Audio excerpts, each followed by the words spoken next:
The Canadian government have sent strong message to Nigerians and the Nigerian government that they should stay at home and fix their own country. There is no need coming to celebrate world veterans, world heroes, while they have not fought the local war within them. It's consuming their own citizens. People are dying, insecurity, ravaging insurgency, terrorism is at its highest peak.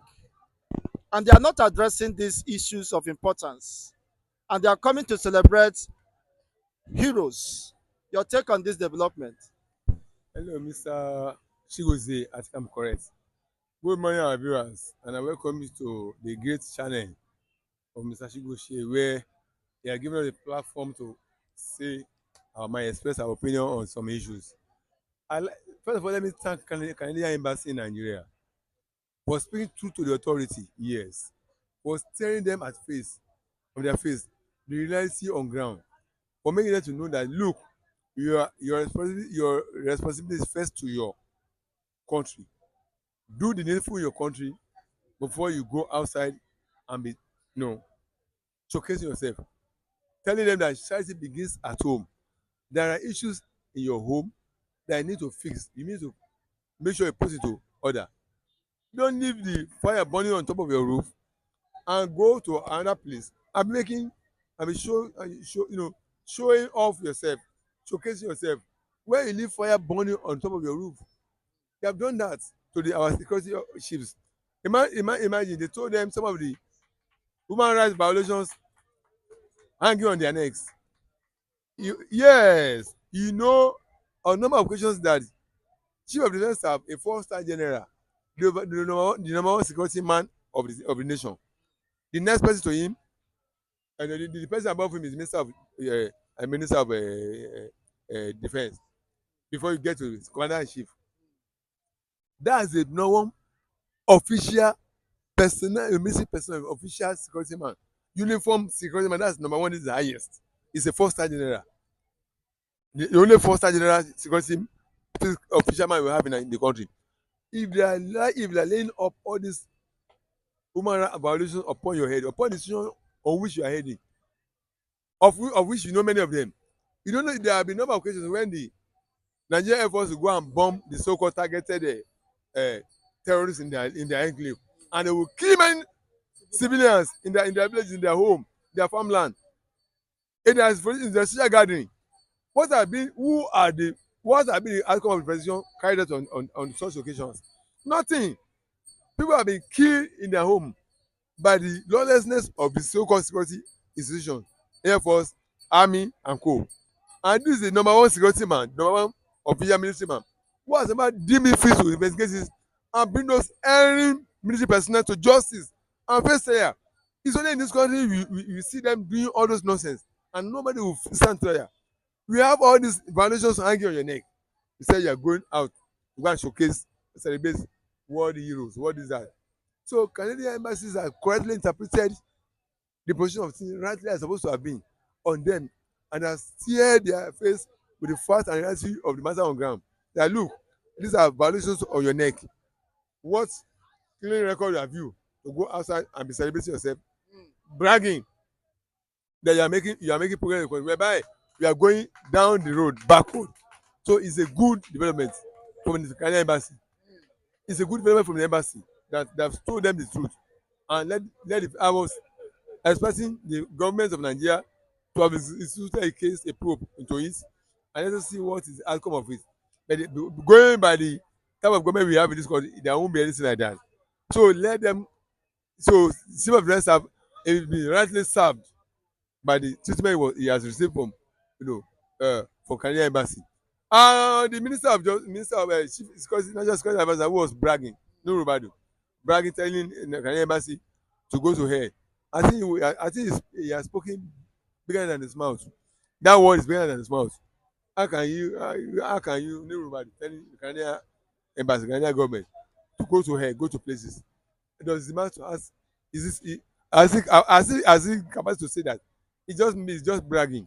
uh, anyway, they have been humbled, they have been correctly treated the way they're supposed to have been treated, and I thank Canadian embassy and their government to have treated them in that way. so that they will now they will that their wings, that their bragging, that arrogance in them must have deflated. Untouchable mentality. Yes, they have been deflated now.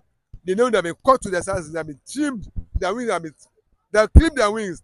That arrogance, that arrogant wing in them, that arrogance in them have been have been deflated. They've been brought back to the normal whom they truly who they are instead of the arrogated status and position they have put themselves to. So kudos to Canadian embassy and Canadian government to have cultured them that so that rightfully place them where they truly belong. Yeah, the serious and the rest.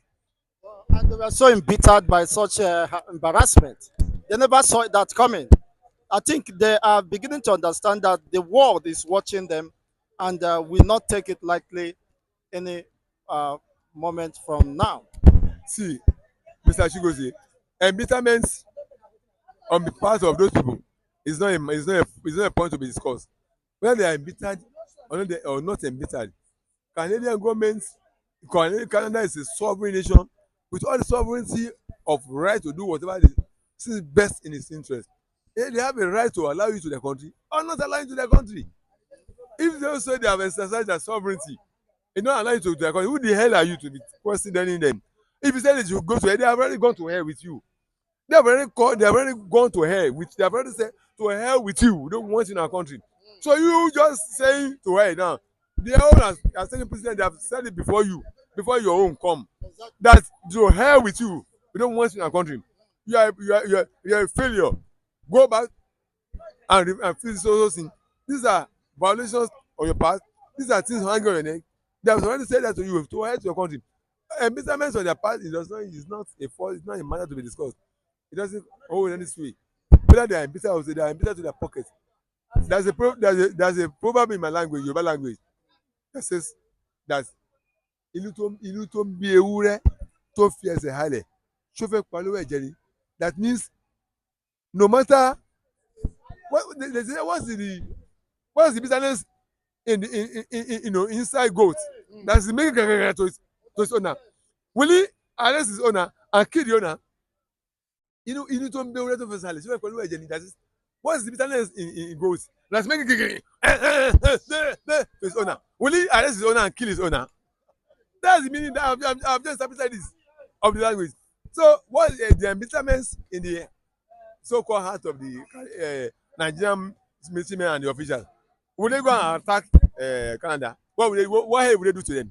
Canada has already said hell to you first. By that action, they said to hell with you. We don't need people like you. You have nothing to do with us. You're not our level. We don't identify with you, people of your caliber, of your atrocities. Yeah, they already said to hell with you. When you represent whatever level you think you are in military, to hell with you. These are the allegations on your neck. These are the things angle upon your neck. So to hell with you, we don't want you in our country. So if they are embittered today. That's why I quoted that proverb in my mother's tongue, Yoruba language. So by the way, when speaking is Taoji, so just to tell you that the language in which I quoted the proverb is my mother tongue. I'm Mr. Ojolaji, I'm a Yoruba man. So that's this a goat. That's it. You see his owner. Will he kill his owner? Inú tó ń bẹ wúrẹ́ tó fẹ́ sálẹ̀ ṣó fẹ́ pọ̀ lówó ẹ̀jẹ̀ ni. So with Nigerian government attack the Canadian embassy and Nigerian government they have records. So whether they are embittered or not embittered, is the embezzlement does not hold any water, it does not hold any sway. Canadian government has called it their bluff that told them to hell with you. Don't want such a character in you from among armies.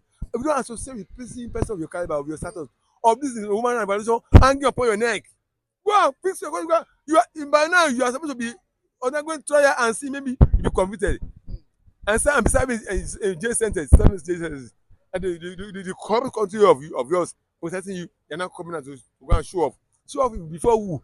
We are not the kind of nation where all this nonsense is permitted. So go back home. We don't want polluted, defiled people, corrupted people like you in our midst. You are a defilement, you are a pollution in our midst. We don't identify with people like you. That's what they're telling them. So and I thank God they have gotten the message. Whether they are embittered or not embittered, it's no issue at all.